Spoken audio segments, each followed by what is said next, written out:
وهذا التوحيد هو أول واجب، أول ما يجب على العبد توحيد الله عز وجل. لا النظر أو القصد إلى النظر أو الشك عياذا بالله كما هي مناهج المتكلمين. فأول ما يجب على العبد شهادة أن لا إله إلا الله وأن محمد رسول الله. قال تعالى: فاعلم أنه لا إله إلا الله واستغفر لذنبك.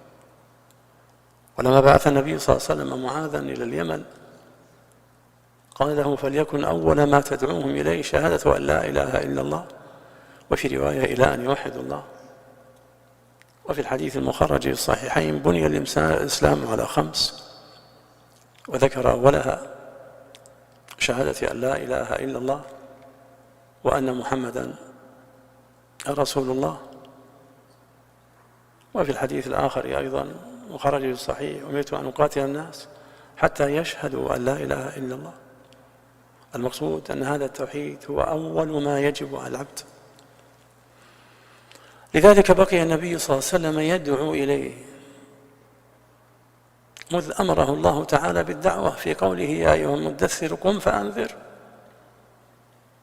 إلى أن توفاه الله عز وجل.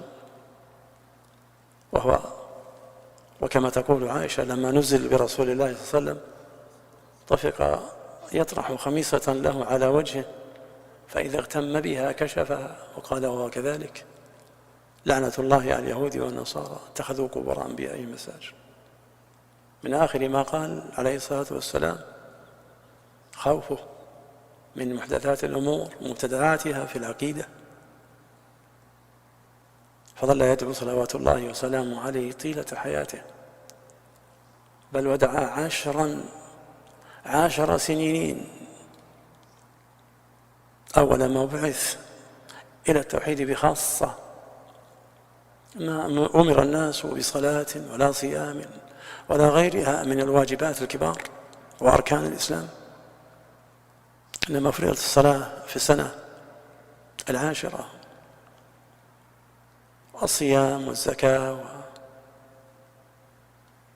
في السنة 2، والحج في السنة 9 في أحد القولين وأرجح قولي أهل العلم.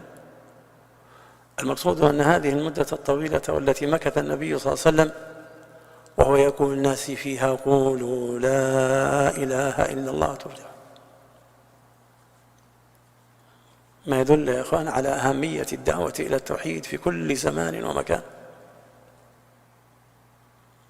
ولأنه لا يصح عمل الإنسان إلا بالتوحيد. فلو أن الإنسان صلى وصام وتصدق وحج وعالم الأعمال كلها دون أن يقول لا إله إلا الله، لا تقبل منه أعماله. فهذه المسألة الكبيرة العظيمة عليها مدار الأعمال كلها. لهذا يتأكد على كل داع إلى الله عز وجل أن يعتني بهذا الأمر. فكيف يدعو الناس